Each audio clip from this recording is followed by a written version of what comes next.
Филипче, Спасовски, Деспотовски, Петровска, Богоев или ќе се врати Заев, кој ќе го замени Димитар Ковачевски на председателското столче во СДСМ, ќе се одлучи наредниот период. По историскиот пораз кој социјалдемократите го доживеа на 8 мај, екс-премиерот се повлече од председателската функција во СДСМ и побара тоа да го направи целото партиско раководство.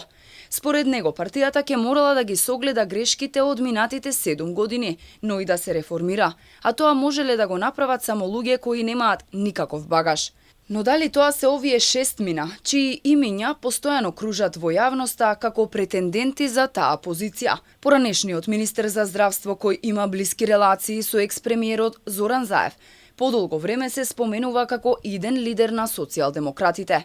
Оливер Спасовски, кој го спремаа за кандидат за председател на Македонија, се шпекулира дека имал амбиции да застане на чело на партијата. Од друга страна пак, дека амбиции има и Јован Деспотовски, покажуваат и неговите јавни критики кон Димитар Ковачевски.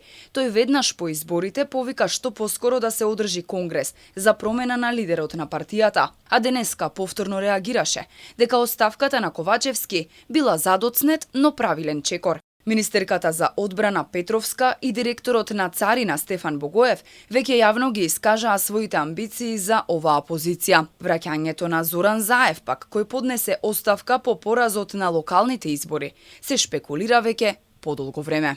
Но не се решава се само со оставки.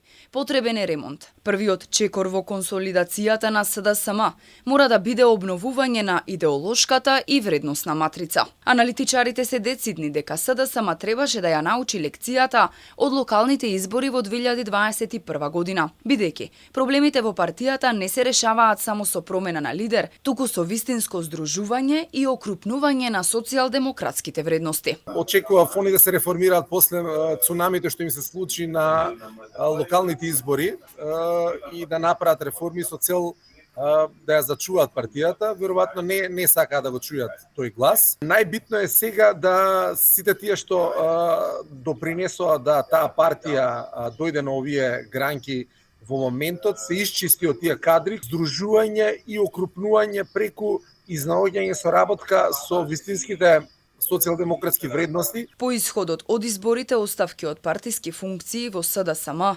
поднесоа четворица подпредседатели: Фатмир Битики, Јована Тренчевска, Перо Костадинов и Сања Лукаревска.